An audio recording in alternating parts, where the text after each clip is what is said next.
The Human Relic Hunter is now available to buy on Amazon in Kindle and paperback form. If you've enjoyed the story, it would mean the world to me if you could take 2 minutes to leave a review. The link is in the description. Thank you. Now let's get on with the story. The Human Relic Hunter. Chapter 9. The Silence Breaks. The vault had become a second home, whether Durin liked it or not. Weeks had passed since they'd secured the core, and despite the initial tension between them, he, Nancy, and Bolt had settled into a functional, if uneasy, partnership.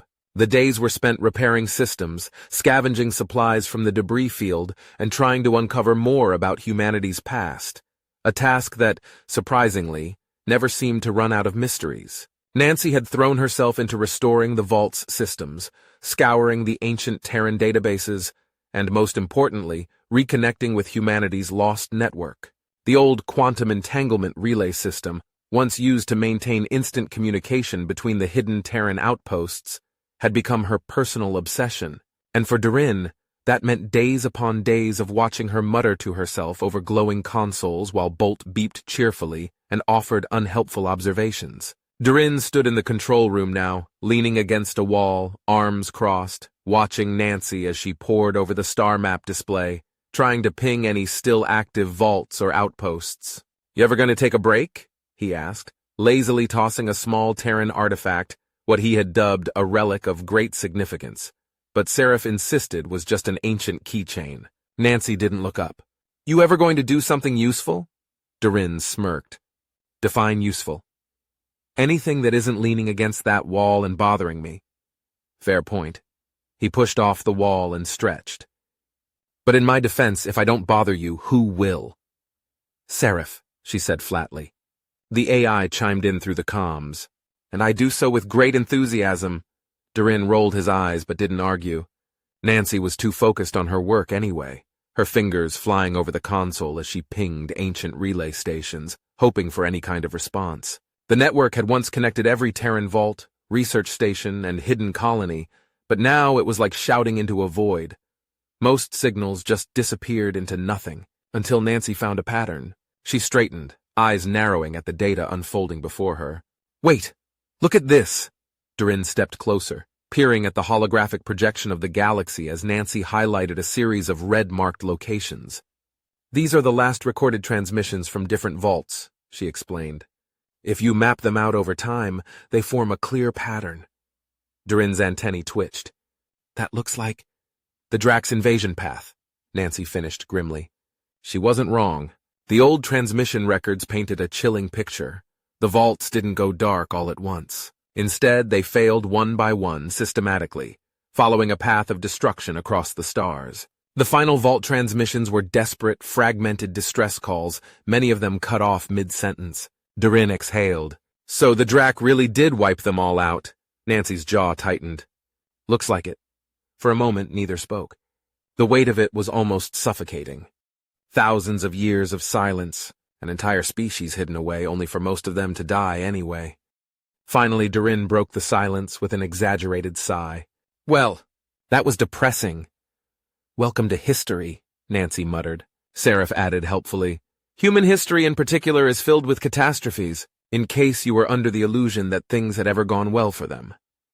Nancy ignored him, scanning through more records. "There's one last message still transmitting," she said finally. Durin perked up. "Oh, you buried the lead. Let's hear it." Nancy accessed the signal, and a garbled voice crackled through the speakers. The message was ancient, barely intelligible, the audio degraded beyond repair. The words that did come through sent a chill down Durin's spine. "System compromised. Awaiting reactivation. Last orders. Do not wake the sleepers until safe." The transmission looped again and again, the same broken phrase repeating for over 10,000 years. Nancy sat back, arms crossed, her face unreadable. "That's it. That's all it's been saying. For centuries." Durin raised a brow. "That's not creepy at all." Bolt tilted his dome. "Analysis, no survivors detected." Nancy exhaled. "No, they're gone. It's just a loop. A ghost signal." The vault fell silent again. The last trace of an entire civilization, reduced to static and old warnings. Durin scratched his chin, looking between the dead signal and the galactic map. "So that's it?" We're just looking at humanity's graveyard. Nancy hesitated. I don't know. Maybe. But maybe there's more out there. Seraph hummed. An optimistic take. Not sure I like it. Durin smirked. Yeah, makes me nervous too. But Nancy wasn't joking.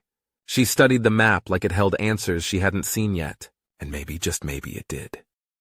Durin watched as Nancy stared at the map, her fingers tracing unseen lines across the holographic display.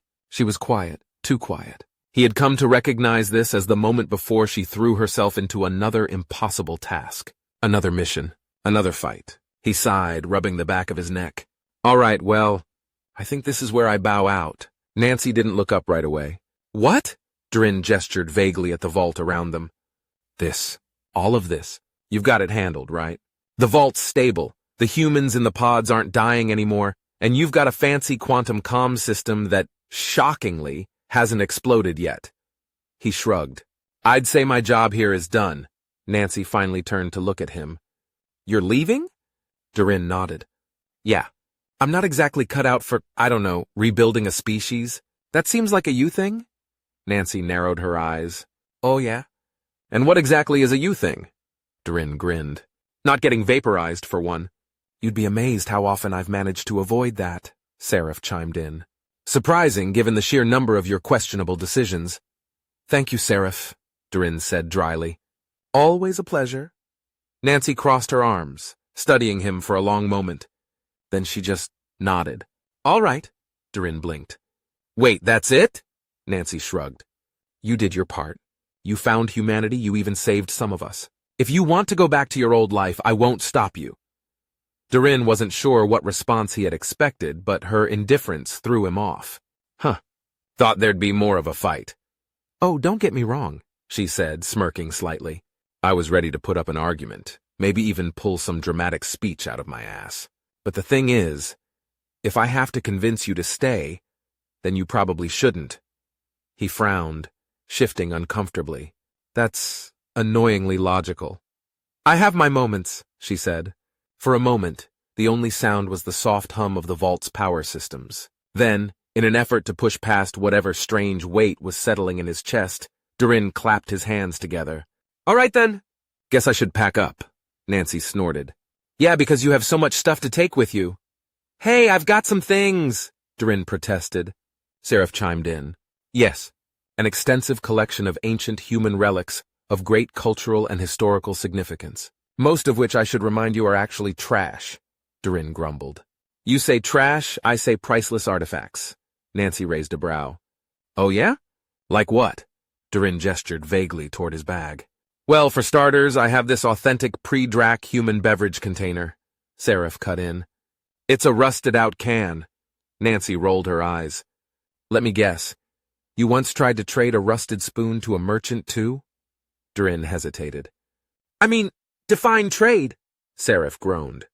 He absolutely did. Nancy shook her head, smirking. Why am I not surprised? Packing didn't take long. Durin never carried much, just the essentials.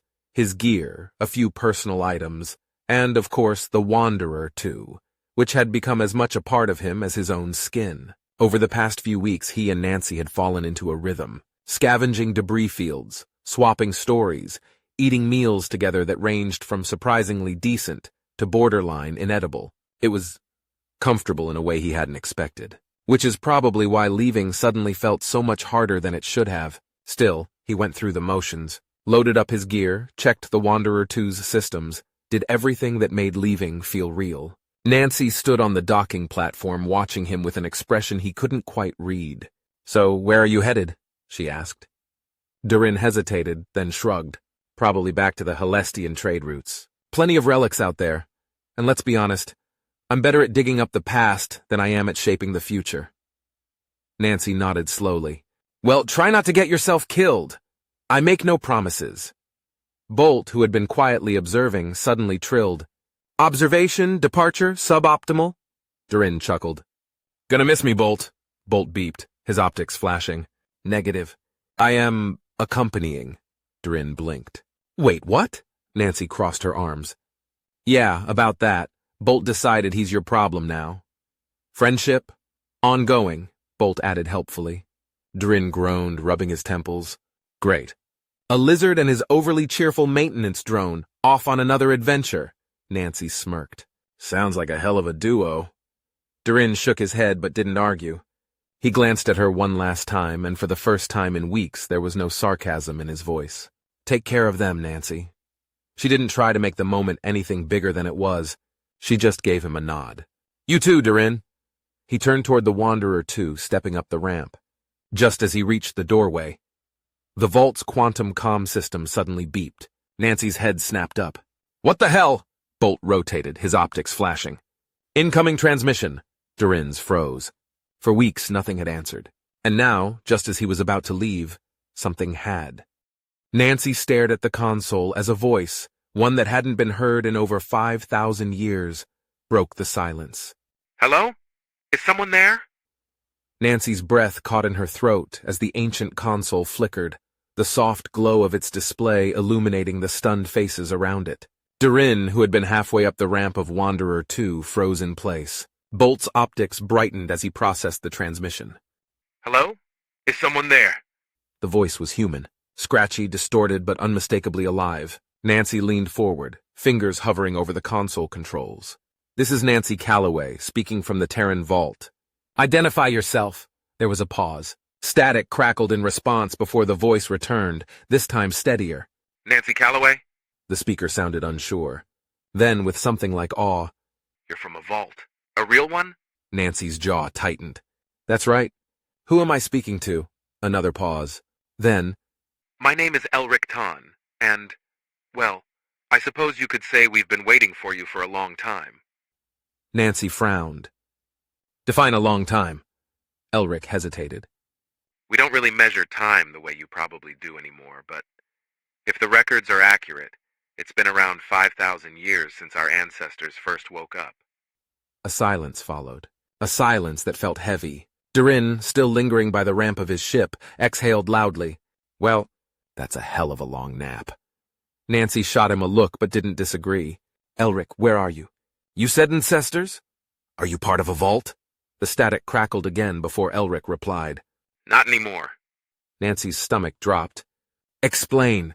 Elric's voice turned somber. We were a vault once, one of the first groups to go into hiding. When the war was lost, we did what the Sleeper's directive told us to do. We waited. And for thousands of years we stayed hidden, listening for a sign that it was safe. He paused. Then, about 5,000 years ago, we realized the Drak were gone. Nancy's hands clenched into fists. How? The signal stopped. The destruction stopped. The skies were clear. And the vault's power was failing. If we stayed, we would have died. Drin finally stepped down from the ramp, walking toward the console. So what did you do? Elric sighed. We scavenged what we could. Every scrap of old technology, every ship part, every working piece of transport we could salvage. And we left the vault. We found a nearby habitable planet and started over. Nancy exhaled sharply, running a hand through her hair. You mean to tell me that you didn't just wake up? Your entire civilization has been out there this whole time? Elric hesitated. Not as a civilization, no. We were only a few thousand at first. We had no choice but to rebuild from scratch. Over generations, the knowledge faded, technology broke down, and, well, we became something different. Seraph, who had been unusually silent, finally spoke through the comms. Fascinating. A lost human colony, surviving off the remains of Terran ingenuity. I assume your technological advancements have regressed? Elric chuckled dryly. That's a kind way of putting it. We lost access to space travel millennia ago. Most of what remains of Terran technology are fragments, ruins, and relics of a world we barely remember. Nancy swallowed hard. This was too much. How many of you are there? She asked quietly. Around 1 million, give or take. Nancy nearly staggered. 1 million. 1 million humans. Alive. Right now. We don't really call ourselves Terrans anymore. Elric admitted. We've adapted, changed. Our way of life is simpler. But there's one thing that never changed. Nancy furrowed her brow. What? The quantum communicator. Drin raised a brow. You've had one this whole time? It's a sacred relic, Elric said. It has its own power source, and our ancestors passed down a legend that one day someone would call back. Nancy swallowed. And you never reached out? Elric let out a hollow laugh. We check it once a cycle. But after thousands of years of silence, we stopped believing. Nancy exhaled. Until now. Elric's voice was quieter this time. Yeah, until now. Nancy glanced at Durin, who had crossed his arms, his expression unreadable. The weight of it all was hitting hard. She turned back to the console. So what happens now? There was another pause before Elric answered. We don't know. When we saw your signal, the council had to debate whether or not to respond. Durin snorted. Let me guess. Big dramatic argument? You have no idea. Elric muttered. There are a lot of different opinions on whether or not we should reconnect with what's left of the galaxy. But we decided we couldn't ignore it. Nancy ran a hand over her face. We need to meet. In person. Elric hesitated. That might be a problem. Why? Because, Elric said slowly, we don't have any ships. A silence settled over the room. Nancy stared at the console as if willing Elric to change his answer. The idea of 1,000,000 humans being alive, thriving on a planet, and yet being completely trapped there for millennia, it was staggering. You don't have any ships? She echoed, almost disbelieving. Elric's voice came through with a hint of resignation. No. We used everything we had just to get to this planet. The vault had limited resources, and when the decision was made to leave, we salvaged what we could and abandoned the rest. There weren't enough ships to sustain travel beyond a single journey. Durin let out a sharp exhale. Well, that's just fantastic. A lost colony of humans with no way off their rock? That's a new one. Nancy ignored him, her brain already shifting into problem-solving mode. If we came to you, would you be able to guide us in? There was a brief silence. You do that? Elric finally asked. Nancy scoffed. We didn't spend weeks repairing this vault just to sit around staring at a dead screen. We're coming! Durin, who had been this close to leaving, narrowed his eyes. Oh, we are we? Nancy turned to face him, arms crossed. Yes, we are, Durin sighed. Look, I was all set for my grand exit. You can't just pull me back in like... She cut him off with a smirk. Durin, you got time for one last adventure? Durin's mouth opened, then closed. There it was, that damn question. He glanced at the Wanderer too, then back at the vault, the place he had almost left behind for good. 1,000,000 lost humans waiting out there. A colony that had no way of knowing that the galaxy had moved on. Finally, he groaned, rubbing his temples. I hate how well you set that up. Nancy's grin widened. So? With a dramatic sigh, Durin lowered the ramp and stepped back onto the docking platform. Of course I do, Nancy smirked. Knew it, Seraph's voice cut in. For the record, this will likely end in catastrophe. I am simply noting this for when I later say, I told you so. Duly noted, Nancy said dryly. Elric, send us coordinates for your world. We'll set a course immediately. Elric hesitated. It won't be immediate. We'll need time to prepare. The council will... Nancy cut him off. Elric. We're coming. Start getting ready. A stunned silence stretched over the comms before he finally responded. Understood. Transmitting coordinates now. The console beeped as data flooded onto the display, a planetary system lighting up on the holographic map. Nancy stared at the screen. There it was. A new home. Not a ruin, not a forgotten battlefield. A living, breathing world of human survivors. Durin let out a low whistle. That's far. Hope you packed some snacks, Nancy smirked. It's not the farthest we've been, Seraph cut in again. Technically it is, Nancy rolled her eyes. Fine. It's the farthest we've been intentionally, Bolt chirped. Navigation, prepared. Adventure, optimal. Durin clapped his hands together. All right then, let's get moving before Nancy changes her mind and makes me do something even more ridiculous. Nancy snorted. I make no promises. Durin shook his head and climbed back aboard Wanderer 2, Nancy and Bolt close behind. As the ship powered up, the vault's docking bay doors slowly opened, revealing the vast emptiness of space. Nancy took one last look at the vault, the place where everything changed, then turned back toward the cockpit. The Sentinel stood watch, its glowing optics steady, overseeing the slumbering Terrans. The vault was safe in its hands. She exhaled, a quiet promise forming in her mind. If this new world is safe, if the people there welcome us in, I'll be back. We'll come for them. No one gets left behind. She wasn't leaving anything behind. She was moving forward. The engines of the Wanderer 2 roared to life, and the ship lifted off, carrying them toward the unknown. On the console, the quantum communicator screen flickered. The coordinates of the lost human world locked in place. They were coming.